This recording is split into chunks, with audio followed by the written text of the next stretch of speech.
Buen día, alumnos. Este va a ser el ejemplo de cómo hacer la suma de vectores por medio del método gráfico con el método del triángulo que yo les dije. Entonces, si se fijan bien, yo utilicé una regla, ¿verdad? Que marqué la escala de 1 centímetro en 1 centímetro. Y luego lo que hacemos es graficar nuestro primer vector, ¿verdad? Entonces, como paso 1, grafico mi primer vector. En este caso es bien sencillo porque el primer vector que les sale a ustedes les sale con 0 grados y 5 de magnitud. Entonces, ¿qué es lo que hago? Yo simplemente busco 0 grados, que 0 grados ya sé que es el eje X, y mido desde el origen con mi regla 5 centímetros, porque mi escala fue de 1 en 1, ¿verdad? Entonces simplemente mido 5 centímetros acá y ahí dibujo mi primer vector. Eso no tiene nada de difícil. Ahora, el segundo vector yo lo tengo que graficar desde la cabeza del primero, ¿cierto?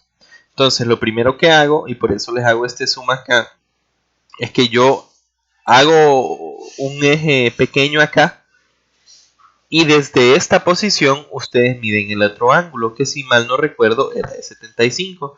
Entonces medimos con el transportador desde este punto cuál es el ángulo de 75.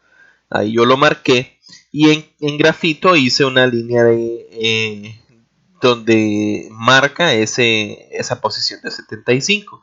Ahora, sobre esa línea va nuestro nuevo vector. Y nuestro nuevo vector tiene 8 de magnitud, ¿cierto? Entonces, para graficar este que tiene 8 de magnitud, lo que hago es simplemente agarrar mi regla, medir sobre esta dirección a dónde sería el 8 de magnitud y dibujar mi vector. Entonces, ahí lo que yo hice simplemente sobre la línea que yo definí como la línea del ángulo 75, empezando desde la cabeza del primer vector, dibujé mi vector E que tiene magnitud 8, ¿verdad?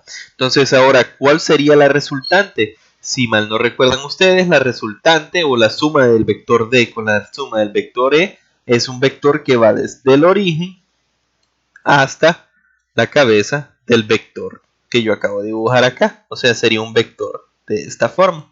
Y ese es el próximo paso. Yo dibujo un vector desde el origen hasta la cabeza del otro vector.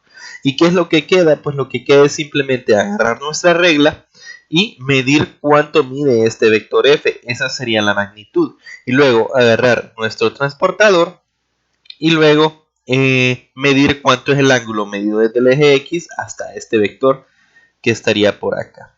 Entonces, esos serían los pasos para hacer la suma gráfica de vectores. Espero les sirva de ayuda.